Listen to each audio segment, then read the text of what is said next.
Assalamualaikum warahmatullahi wabarakatuh. Apa kabar? Kembali berjumpa dengan saya Edsbuna Arif dari Forum News Network. Dalam beberapa pekan terakhir ini Anda pasti sempat membaca dan disuguhi dengan berbagai pemberitaan bahwa ini seolah-olah pemerintah ini bakal kiamat ini kalau terus-menerus melakukan subsidi energi sebenarnya ya, bukan hanya BBM. Tetapi kemudian yang jadi perbincangan publik itu adalah rencana pemerintah untuk menaikkan harga BBM, terutama solar dan pertalite. Tapi saya membaca sebuah analisis yang ditulis oleh Antony Budiawan, ini ekonom senior dari PEPS, ya, yang dia menyatakan bahwa itu bohong kalau sampai pemerintah subsidinya sebesar 502 triliun dan itu jalan keluarnya dengan menaikkan BBM. Bagaimana sebenarnya? Betulkah pemerintah itu tidak sebesar itu, hanya 11 triliun kalau tidak salah saya baca subsidi untuk BBM, atau kalau gitu angka 502 triliun itu kemana larinya? Saya akan ajak Anda untuk langsung nih ngobrol dengan narasumbernya, Mas Antony Budiawan. Mas Antony, apa kabar Mas Antony? Kabar baik, Bung Herso. Semoga sehat untuk kita semua. Sehat, saya secara pikiran saya sehat. Saya masih bisa membedakan penjelasan Anda dengan penjelasan Pak Jokowi dan penjelasan Bu Sri Mulyani. Tapi tolong jelaskan Anda pada publik dengan bahasa yang lebih mudah. Bagaimana sebenarnya cerita ini? Karena seolah-olah kalau kita baca pernyataan para pejabat ini bakal kiamat kalau harga solar dan pertalite nggak dinaikkan. Iya, terima kasih Bung Herzu. Begini, memang kalau kita melihat hak pemerintah di dalam mengelola kebijakan fiskal, itu adalah hak penuh pemerintah dengan DPR. Apakah itu harga BBM mau dinaikkan atau tidak, itu bisa dibicarakan harusnya dengan DPR. Tetapi tentu saja barang publik seperti BBM, tarif listrik itu mempunyai konsekuensi, ya, bahwa kebijakan itu kalau tidak dirasakan pro rakyat, maka rakyat akan menolak. Sampai sejauh mana penolakannya kita tidak tahu. Nah, mengenai subsidi, kalau seandainya ini dikomunikasikan secara transparan, biar rakyat mengerti duduk permasalahannya apa, bagaimana, apa serius terhadap keuangan negara. Tetapi begitu dikatakan subsidi BBM 502 triliun, saya mulai, karena saya memperhatikan APBN sejak lama kan, saya mulai bingung, ini dari mana subsidi 502 triliun BBM loh. Lalu saya melihat keseluruhannya di dalam undang-undang APBN, yaitu ada subsidi secara keseluruhan hanya 206 triliun, 206,96 triliun. Itu terdiri dari seluruh subsidi. Nah, itu kita bagi dua, yaitu energi dan non-energi. Subsidi energinya itu hanya 134 triliun. Nah, kemudian dari subsidi energi kita pecah lagi apa saja itu. Nah, dari 134 triliun ternyata 11 triliun adalah subsidi BBM. Lalu 66 triliun adalah subsidi LPG. Dan 56 triliun adalah subsidi listrik. Nah, jadi BBM-nya sangat rendah sekali. Nah, itu masuk 11 triliun tadi itu ya? 11 triliun di situ di undang-undang APBN. Okay. Nah, tetapi dari 206 triliun tadi kan dikatakannya 502 triliun. Meskipun itu salah mengatakan BBM, tetapi di situ adalah seluruhnya. Nah, bagaimana angka 206 menjadi 502? Yaitu ada yang namanya dana kompensasi. Dana kompensasi 2021 tahun lalu dan dana kompensasi ini. Apa itu? Tapi itulah yang saya pertanyakan. Jadi saya sendiri tidak mengerti dana kompensasi itu apa, karena tidak ada di dalam undang-undang APBN yang termasuk subsidi. Katanya ya sama saja dengan subsidi, makanya dijadikan satu subsidi 502 triliun. Artinya kan sama dana kompensasi dengan subsidi kan dimasukkan kategori itu. Tetapi kenapa tidak dimasukkan ke dalam subsidi? Nah, ini pertama.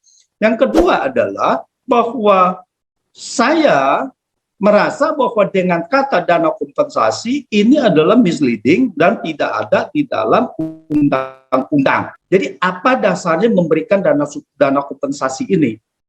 Nah, ini yang membuat 108 triliun adalah tahun lalu, tetapi kita juga tidak tahu apakah 108 triliun itu hanya untuk BBM, hanya untuk apakah juga LPG, ataukah ada yang lainnya juga seperti tadi kan urutannya kan, dan juga apakah ada yang non energi, ada listrik dan sebagainya juga, dan itu. Nah, lalu kemudian ada 200 triliun, sekitar 200 triliunan itu adalah untuk tahun ini. Tetapi data itu tidak transparan. Jadi saya minta kalau ada data itu di dalam undang-undang APBN, tolong diberikan. Statement kita akan koreksi. Kalau itu memang benar, maka kita akan membantu pemerintah mengkomunikasikan bahwa ini sesungguhnya terjadi. Tetapi itu saya tidak melihat. Gitu. Nah, begitu kalau ditanyakan ya selalu mengatakan bahwa ini ada dana kompensasi dan sebagainya. Nah, itu mengenai selisih dari 502 triliun. Nah, ternyata cuma 11 triliun. Dana kompensasi yang benar-benar BBM berapa? Nah, itu juga perlu dibuka kepada publik. Jadi dengan alasan yang benar, maka publik bisa menilai apakah memang ini pantas dinaikkan tidak BBM itu. Apakah APBN ini akan benar-benar jebol atau tidak? Faktanya adalah sampai dengan Juli 2022 realisasi APBN surplus 106 triliun. Oke. Jadi bagaimana APBN akan jebolnya bagaimana dengan ada surplus kok mau minta lagi kepada rakyat untuk mengurangi, untuk menambal ini. Nah, jadi ini benar-benar kebijakan APBN kalau data ini semuanya yang ada di pemerintah adalah benar dan tidak, ini adalah sangat melukai rakyat. Ya. Kebijakan fiskalnya ya. Ya. Itu sangat melukai rakyat. Orang masih ada surplus kok. Ya, silakan. Saya baca ini ya, ini ada berita ya. Berita ini tanggal itu pada bulan Juli ya. Juli tanggal 27 Juli. Ini ada pernyataan Bu Sri Mulyani bahwa APBN kita surplus 73,6 triliun ya. Kemudian pada Agustus, ini baru tanggal 11 Agustus yang lalu. Bu Sri Mulyani juga menyatakan bahwa surplusnya APBN kita 100 triliun. Nah, tadi Anda menyebut pada bulan Juli ada yang 106 triliun. Itu datanya yang mana ini yang benar dan apa artinya dengan menyebut surplus APBN itu? Itu Agustus adalah untuk realisasi sampai dengan Juli. Jadi yang saya katakan realisasi Juli sudah mencapai 106 triliun. Ya, dibulatkan dalam pandangan segala ya 100 triliun lah ya. Nah, itu adalah sama, data yang terakhir itu sama. Jadi Agustus itu adalah data untuk realisasi Juli. Ya, jadi di situ adalah masih surplus. Ini yang saya katakan, masih surplus besar. Jadi uang ini mau digunakan untuk apa? Kalau diambil untuk menaikkan harga BBM, kemudian untuk digunakan untuk pembangunan misalkan proyek-proyek lain, proyek infrastruktur, IKN apa segala.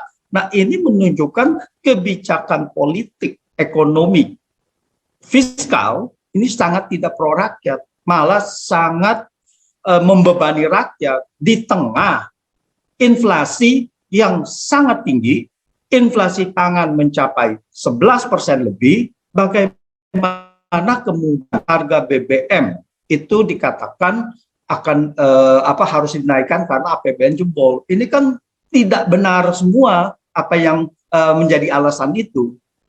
Ini yang membuat kami prihatin. Oke.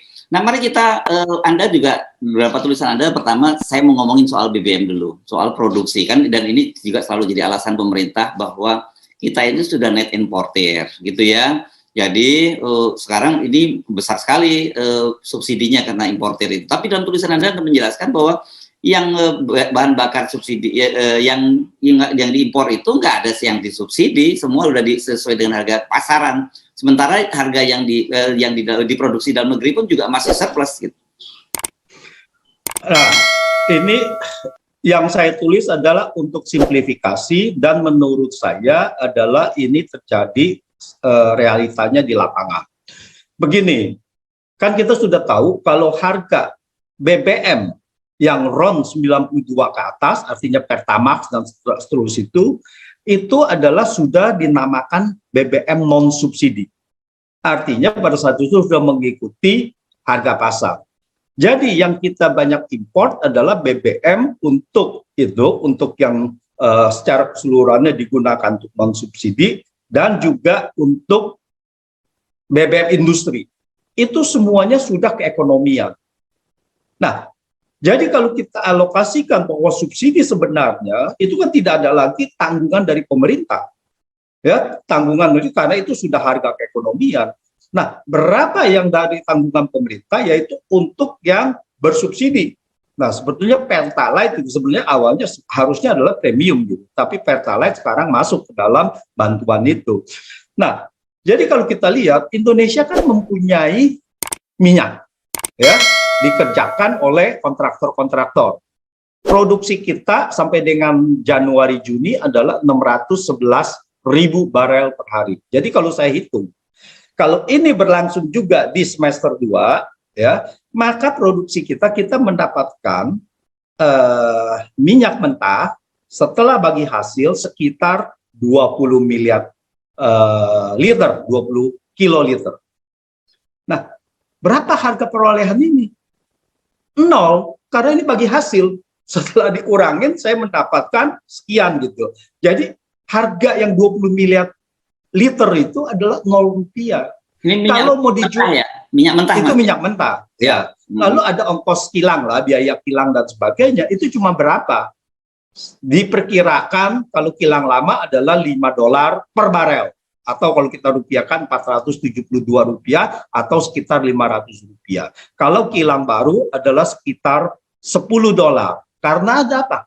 Karena ada depresiasi. Nah, kalau kilang lama depresiasinya sudah habis gitu. Praktis. Nah, makanya dia lebih rendah. Nah, itulah. Jadi sekitar segitu. Jadi kalau itu anggap 500 rupiah, maka kalau pemerintah harus menjual Pertalite 7.600, tetapi setelah dikurangin biaya distribusi, setelah dikurangin margin keuntungan untuk Pertamina, dan pajak PBBKB, pajak bahan bakar kendaraan bermotor, dan PPN, itu anggap 6.000 rupiah net yang diterima pemerintah. Nah, dikurangin 500 rupiah berarti pemerintah setiap penjualan Pertalite masih surplus 5.500 rupiah per liter.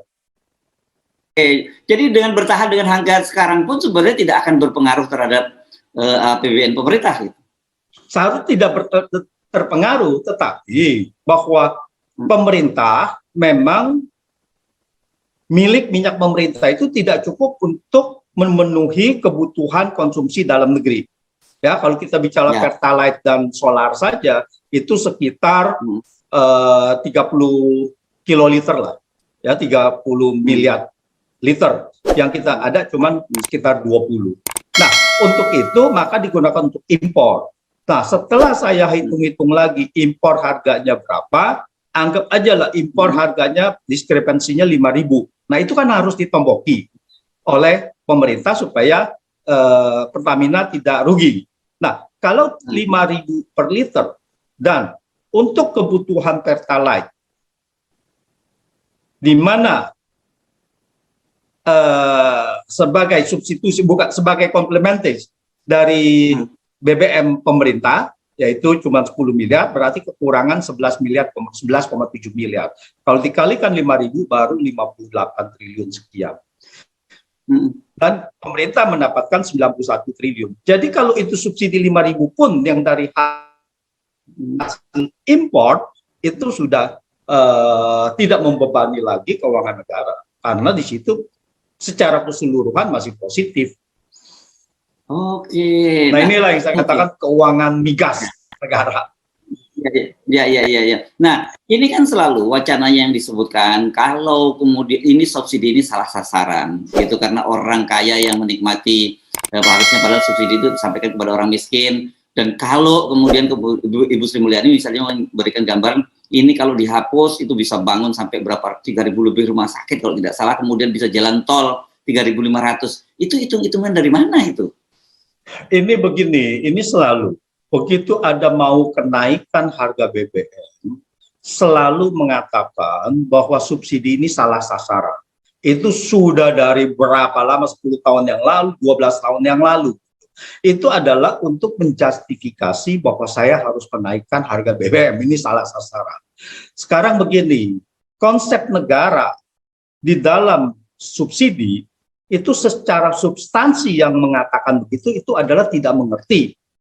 Itu adalah misleading. Begini, saya mau kasihkan ilustrasi. Kita tahu bahwa di banyak negara Eropa, bahwa pemerintahnya memberikan fasilitas kepada warga negaranya dengan sekolah gratis. Ya, sekolah tidak dipungut bayaran. Yaitu apalagi kalau kita lihat Finlandia, ini yang sangat ini sekali ya, reformasi pendidikannya sangat luar biasa. Bahkan di situ dikasih makan, meals ya, di dalam sekolah itu dikasih makan dan gratis semuanya. Dan itu tidak ada perbedaan diskriminasi antara orang kaya dan orang miskin. Artinya semuanya, Anda mau pendapatannya Rp100.000 per tahun atau Rp10.000 per tahun atau 1 juta rupiah, saya ngomong US dollar, 1 juta US dollar per tahun atau 10 juta US dollar, semua anak sekolah gratis. Apakah itu salah sasaran? Nah, inilah karena apa? Karena di dalam subsidi, di dalam konsep subsidi negara itu berlaku untuk semua warga negara. Tidak ada diskriminasi. Yang harus didiskriminasikan adalah ketika pendapatannya dipajaki dengan pajak penghasilan. Orang yang pajak penghasilannya 1 juta US dollar, maka dikenakan pajak yang lebih tinggi. Yang 5 juta US dollar dikenakan pajaknya lebih tinggi tarif. Setelah ada tarif progresif, itu artinya yang tidak bayar itu apa? Yang di bawah itu pendapatan tertentu, maka dia tidak bayar pajak. Nah, makin lama makin besar. Konsep itu sudah berjalan, artinya kedudukan warga negara antara pendapatan terendah dan pendapatan tinggi itu sudah sama. Karena dia sudah memberikan kontribusi dengan pembayaran pajak. Artinya subsidi itu harus diberikan kepada semuanya.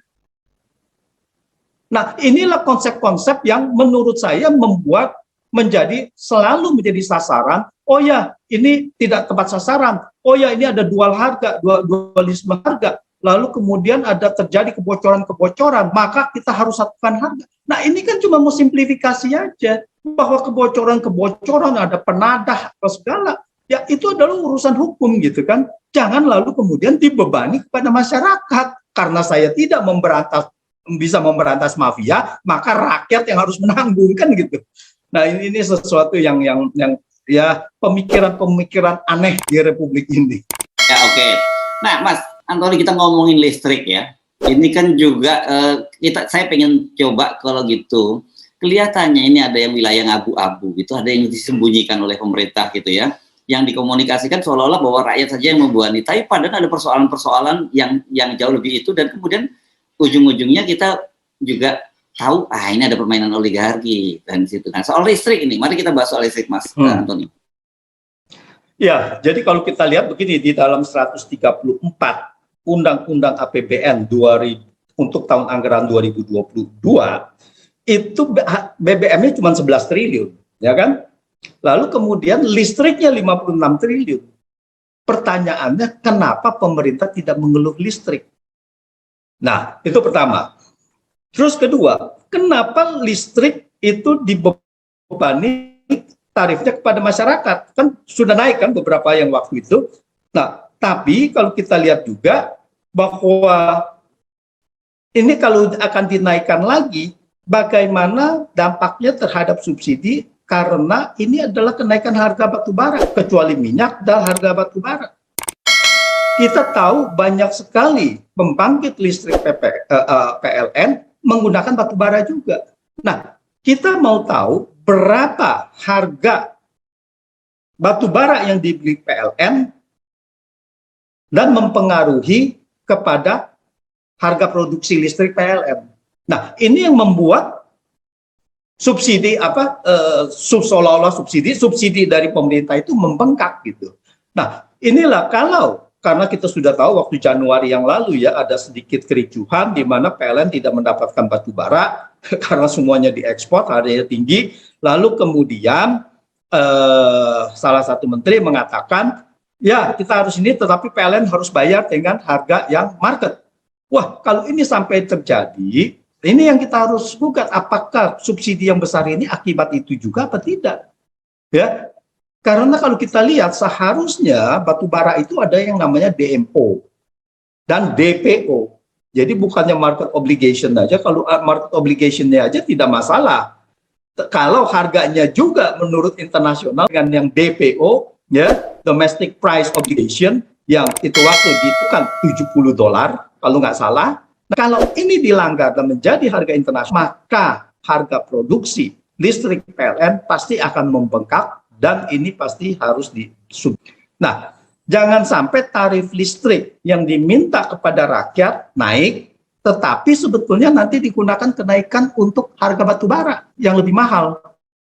Harga pembelian batu bara yang lebih mahal. Ini sama juga mengalokasikan uang rakyat kepada pemilik tambang batu bara.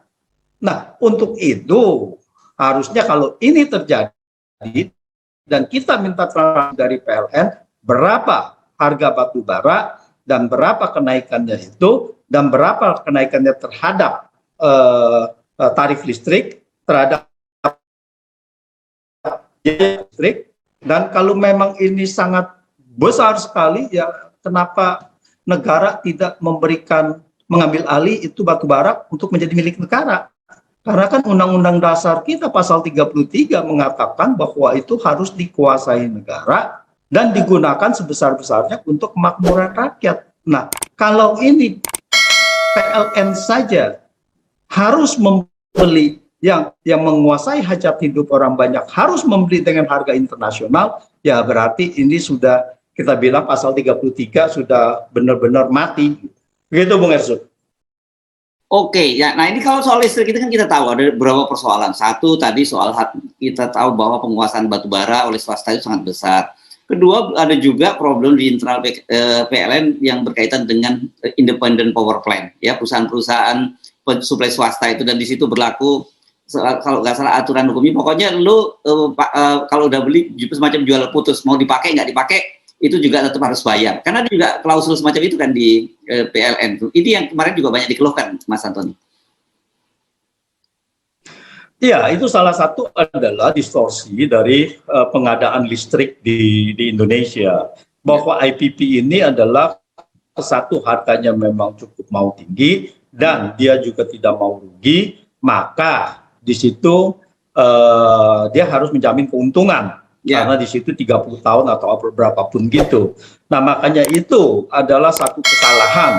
Kalau investasi sebesar itu, lalu yang sudah pasti ini adalah untung, kenapa harus dikasihkan kepada IPP? Kenapa tidak langsung sendiri bahwa PLN itu yang menginvestasi? Dan perlu diingat, kalau IPP-nya adalah asing, maka ini akan terjadi pengerukan. Saya sebutnya namanya pengerukan ya, artinya adalah outflow dari rakyat pengguna listrik dalam negeri kepada perusahaan asing dalam bentuk dividen keluar.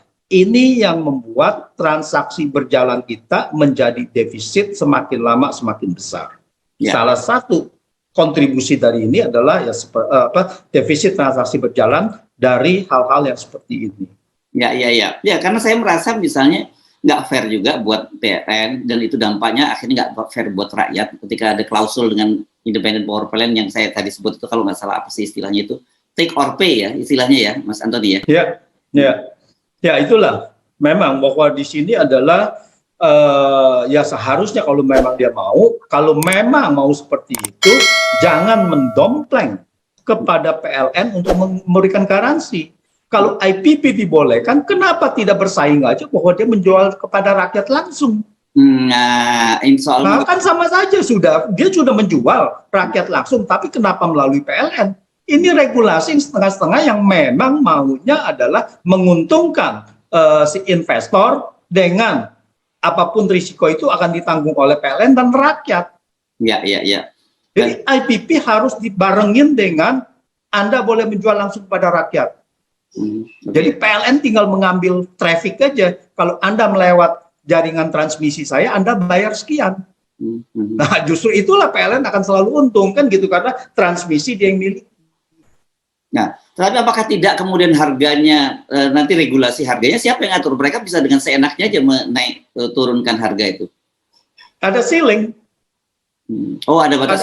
Ada plafonnya dong selalu. Ya, seperti sekarang ada plafonnya itu gitu. Dia harus bisa bermain di area situ gitu. Dan kalau ini seandainya ini terjadi persaingan, maka yang satu mengatakan 8 sen, yang satu mengatakan 7 sen, yang satu mengatakan 6 sen, ya itu akan terjadi kompetisi dengan sendirinya juga gitu. Dan itu semua sudah diatur juga, terjadi juga di Amerika gitu.